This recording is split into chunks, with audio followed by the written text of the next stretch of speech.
धन के अभाव में हमारे बहुजन समाज के लोग गरीब हो गए और गुलाम।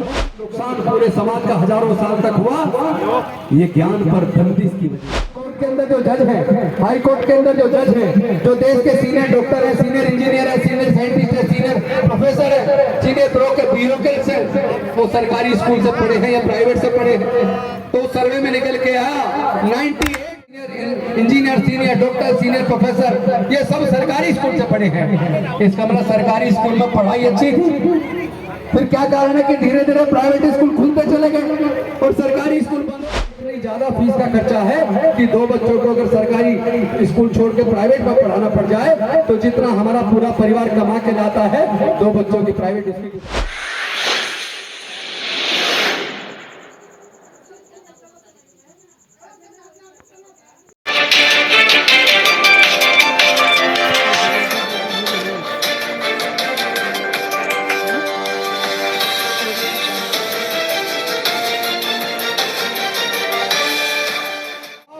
बहुजन समाज के लोग गरीब हो गए और गुलाम हो गए और ये जो नुकसान पूरे समाज का हजारों साल तक हुआ, ये ज्ञान पर बंदिश की वजह से हुआ, समझे। लेकिन हमें दुख की बात इसलिए ज्यादा है कि उस बंद रास्ते को, उस गुलामी की जंजीरों को डॉक्टर बाबा साहब अम्बेडकर जी ने तोड़ दिया। लेकिन इस गुलामी की जंजीरों को तोड़ने में डॉक्टर बाबा साहब अम्बेडकर जी ने अपने 5 में से 4 बच्चे गंवा दिए, अपनी जवान पत्नी माता रमाबाई को गंवा दिया। इतनी कुर्बानी के बाद अपना पूरा जीवन जलाकर वो हमारे जीवन में विकास का, प्रगति का रास्ता बनाकर गए। लेकिन हमारे सांसद, विधायक, मंत्री, राष्ट्रपति, मुख्यमंत्री, इन सब के होते हुए जो रास्ता डॉक्टर बाबा साहब अम्बेडकर ने बनाया था, उस रास्ते को मनुवादियों लोगों ने दोबारा से बंद कर दिया। इन सरकारों ने एक एक करके सारे वो सार्वजनिक उपक्रम जहाँ हमारे लोगों की नौकरियां लग जाया करती थी, चाहे वो पोस्टल डिपार्टमेंट हो, टेलीकॉम डिपार्टमेंट हो, MTN हो, BSNL हो, इंडियन रेलवेज हो, चाहे वो पेट्रोलियम कंपनियां हो, गैस कंपनियां हो, बैंक हो, इंश्योरेंस कंपनियां हो, एक एक करके वो सारे विभाग भारत की सरकारों ने बेच दिए और जहां हमारे लोग नौकरी पाया जाया करते थे, वो नौकरी के रास्ते बंद कर दिए। जिस रास्ते से हमारे जीवन में थोड़ी खुशहाली आई थी, वो रास्ता वो बंद कर चुके हैं। लेकिन जब वो रास्ता बंद किया जा रहा था, क्या संसद के विधानसभाओं के अंदर हमारे सांसद विधायक नहीं थे? क्या हमारे मंत्री नहीं थे? क्या उनको उन मुद्दों पे हमारे अधिकार तो छीन रहे थे? क्या उनको लड़ाई नहीं लड़नी चाहिए थी? हमारे पढ़े लिखे लोगों ने, क्योंकि डॉक्टर बाबा साहब अम्बेडकर तो समाज में से doctor, engineer, collector, scientist, professor, MP, MLA, मंत्री, संतरी सब कुछ बना गए। लेकिन इन सबके रहते हुए चूंकि इन सबने समाज को धोखा दिया, जब सब कुछ छिन रहा था, इन्हें रोड पे आकर लड़ाई को लड़ना चाहिए था। इन्हें संसद के अंदर, विधानसभा के अंदर लड़ाई को लड़ना चाहिए था। इनको हमारे अधिकारों को सुरक्षित करने के लिए, अपनी कुर्बानी देने के लिए आगे आना चाहिए था। अगर वो आगे आए होते तो जो हमारे हक अधिकार छीने हैं वो छीने ना होते। इन लोगों ने बहुत बड़ी साजिश की है। जैसा चौधरी साहब बता रहे थे, आप सब जानते हैं कि पहले हमने तो इस बात का सर्वे किया है कि सुप्रीम कोर्ट के अंदर जो जज है, हाई कोर्ट के अंदर जो जज है, जो देश के सीनियर डॉक्टर है, सीनियर इंजीनियर है, सीनियर साइंटिस्ट है, सीनियर प्रोफेसर है, सीनियर ब्यूरोक्रेट्स है, वो सरकारी स्कूल से पढ़े हैं या प्राइवेट से पढ़े हैं। तो सर्वे में निकल के आया 98% सीनियर जजेस, senior engineer, senior doctor, senior professor, ये सब सरकारी स्कूल से पढ़े हैं। इसका मतलब सरकारी स्कूल में पढ़ाई अच्छी थी। फिर क्या कारण है कि धीरे धीरे प्राइवेट स्कूल खुलते चले गए और सरकारी स्कूल बंद होते चले गए। और प्राइवेट स्कूल में इतनी ज्यादा फीस का खर्चा है कि दो बच्चों को अगर सरकारी स्कूल छोड़ के प्राइवेट में पढ़ाना पड़ जाए तो जितना हमारा पूरा परिवार कमा के लाता है, दो बच्चों की प्राइवेट स्कूल की पढ़ाई में खर्च हो जाएगा। पैसे के अभाव में हमारे लोग मजबूरी में अपने बच्चों को सरकारी स्कूल में पढ़ाते हैं। सरकारी स्कूलों को उन्होंने तबाह कर दिया। जहाँ 100 टीचर चाहिए वहाँ 20-25 टीचर है। जब टीचर ही नहीं होंगे तो बच्चे पढ़ेंगे कैसे? वो एक्चुअली आपके बच्चों को पढ़ाना नहीं चाहते। वो सोचते हैं कि अगर दलितों के, पिछड़ों के, गरीबों के, मजदूरों के, किसानों के अगर ये बच्चे पढ़ जाएंगे तो उनकी फैक्ट्रियों में, उनके खेतों में सस्ते मजदूर कहाँ से आएंगे? उन्हें सस्ते मजदूर चाहिए। वो हमारे समाज के बच्चों को सस्ते मजदूर के रूप में पैदा करना चाहते हैं। इसलिए हमें इस लड़ाई को लड़ना पड़ेगा और ये रास्ता बुद्ध के धम्म से निकलता है। बेशक बुद्ध ने शांति और मानवता का संदेश दिया। जब शांति और मानवता का संदेश देने की बात आए, जब समाज को जोड़ने की बात आए, जब देश को आगे ले जाने की बात आए तो हम हाथ जोड़कर बात करेंगे। लेकिन हमारी बहन बेटी की तरफ आंख दिखाएंगे तो हम हाथ मरोड़ने का भी काम करेंगे। झुकना नहीं है, ना झुकना है, ना डरना है, ना बिकना है। लड़ाई को लड़ना है, ये न्याय की लड़ाई है। जब मैंने बौद्ध धर्म की दीक्षा ली अब से सही 2 साल पहले 5 अक्टूबर 2022 को, मैं आपसे पूछना चाहता हूँ, ये बात तो डॉक्टर बाबा साहब ने कहा था मैं भारत को बौद्ध में करूंगा। 22 प्रतिज्ञाएं डॉक्टर बाबा साहब अम्बेडकर लेकर गए और हमने जब 5 अक्टूबर 2022 को 22 प्रतिज्ञाएं ली, बौद्ध धर्म की दीक्षा ली, हमने तो डॉक्टर बाबा साहब अम्बेडकर का कहना माना था। तो हमें कहा या तो मंत्री रहो या फिर बाबा साहेब का ये मिशन चलाओ, बुद्ध का मिशन चलाओ। हमने कहा ये पकड़ो अपना इस्तीफा, ये कैबिनेट मंत्री का पद रखो तुम, हम डॉक्टर बाबा साहेब अम्बेडकर का मिशन चलाएंगे। यकीन मानिए मन इतना प्रफुल्लित है, वो कुर्सी मुझे बहुत छोटी लगती है। जब मैं अपने समाज के बीच जाता हूँ, समाज के दुख दर्द को समझता हूँ, भाइयों के साथ बैठता हूँ, उनके साथ दुख दर्द की चर्चा करता हूँ, उनके जब हक अधिकार की लड़ाई लड़ता हूँ तो मुझे गौरव की अनुभूति होती है।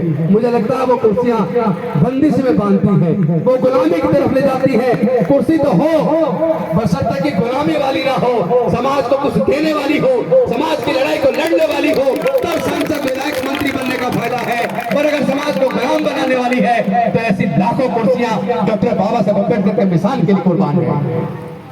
मैं आपसे पूछना चाहता हूं, अगर आपके सामने पीने का पानी दिया जाए तो आप बिना हिचक के उस पानी को पिएंगे कि नहीं पिएंगे?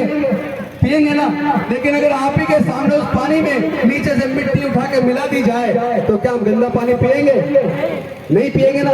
तो ये जो पानी आप पी रहे हैं जिसमें गंदी मिट्टी रूपी अंधविश्वास पाखंडवाद मिला हुआ है, जिसमें आपके हजारों साल की कुर्बानी मिली हुई है, जिसमें आपके बुजुर्गों का खून मिला हुआ है, उस पानी को आप क्यों पीते हो?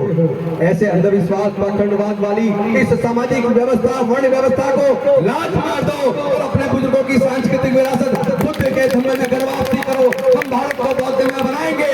बौद्ध का मतलब धर्म से नहीं है, बौद्ध का मतलब धम्म से है, और धम्म में और धर्म में बहुत बड़ा अंतर है।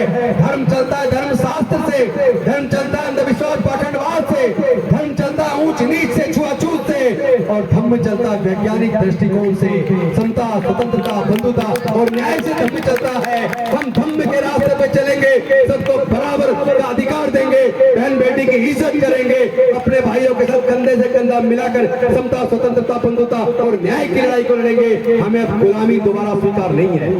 लेकिन उन्होंने एक तरफ ये महंगाई बढ़ती जा रही है, खेत की जमीन हमारे पास है नहीं, नौकरियां इन्होंने हमारी छीन ली है, पढ़ाई इतनी महंगी कर दी। अगर आपका बच्चा इंजीनियरिंग में चला जाए, लॉ में चला जाए, मेडिकल में चला जाए, मैनेजमेंट में चला जाए, पहले बात तो यह है कि 12वीं के बाद उसे कोचिंग लेनी है, उसके लिए एंट्रेंस एग्जाम पास करने के लिए 2-3 लाख रुपए कोचिंग पे खर्च करेगा। उसके बाद अगर वो एग्जाम पास कर ले, अब उसका एडमिशन इंजीनियरिंग के लिए ऑफर हो रहा है, लॉ के लिए ऑफर हो रहा है एनएलयू से, तो उसको कम से कम एक डिग्री करने के लिए 15 से 20 लाख रुपया चाहिए। मैं आपसे पूछना चाहता हूँ, क्या SC ST OBC माइनॉरिटी 98-99% लोग ऐसे हैं, क्या वो लोग 15-20 लाख रुपए का खर्चा एक डिग्री कराने का, इंजीनियरिंग की डिग्री, मेडिकल की डिग्री, लॉ की डिग्री, मैनेजमेंट की डिग्री कराने का क्या 15-20 लाख का खर्च उठा सकते हैं? क्या नहीं उठा सकते ना। इसका मतलब उन्होंने दूसरे तरीके से काम लिया, शिक्षा को इतना महंगा कर दो कि पैसे के अभाव में ये लोग अपने आप पढ़ाई छोड़ दें। पढ़ाई छोड़ देंगे तो मजदूर बनेंगे, मजदूर बनेंगे तो मजबूर हो जाएंगे, और मजबूर हो जाएंगे तो फिर से हमारे गुलाम हो जाएंगे। ये साजिश है, इस साजिश को समझना पड़ेगा। हम लोग तो शांति और मानवता का संदेश देने वाले लोग हैं, हम तो तथागत बुद्ध के धम्म को मानने वाले लोग हैं, लेकिन फिर भी हमारे चेहरे पे खुशी है। हम किसी की हकमारी नहीं करते, किसी का शोषण नहीं करते, किसी का उत्पीड़न नहीं करते, और मेहनत से कमा के खाते हैं। हमारे चेहरे पे शांति नजर आती है, खुशहाली नजर आती है। लेकिन वो लोग दुखी क्यों है?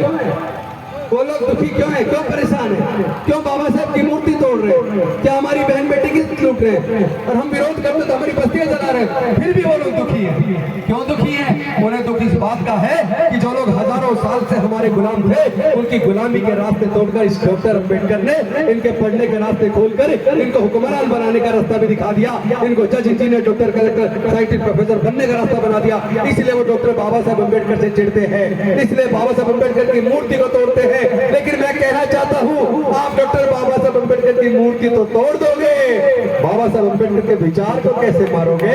ये विचार तो फैलेगा, इसे दुनिया की कोई ताकत रोक नहीं सकती, बल्कि पूरे दुनिया में तथागत बुद्ध का धम्म फैलने वाला है और बाबा साहब अम्बेडकर का विचार फैलने वाला है। उसी विचार से हम लोग आगे बढ़ेंगे। निश्चित तौर पर हम अपने बच्चों के हक अधिकार की लड़ाई को लड़ेंगे। हम अपने बच्चों को दोबारा गुलाम नहीं बनने देंगे, इस संकल्प के साथ कि हम अपने बुजुर्गों की सांस्कृतिक विरासत में बुद्ध के धम्म में घर वापसी करेंगे और इस गुलामी वाले जीवन को, ऊंच नीच छुआछूत वाले जीवन को, जाति और वर्ण वाले जीवन को त्याग कर हम बौद्ध बनेंगे। इन्हीं शब्दों के साथ कि आप मेरी बात को समझेंगे और उसको आचरण में लाएंगे। बुद्ध के विचार को केवल 22 प्रतिज्ञाओं से काम नहीं चलेगा, दीक्षा से काम नहीं चलेगा, आचरण में उतारना पड़ेगा। अगर आचरण में नहीं उतारा तो धम्म दीक्षा लेने का कोई फायदा नहीं है। बहुत बहुत धन्यवाद। चूंकि सारा हो रहा है, बात खत्म करो, वैसे भी मेरी फ्लाइट है।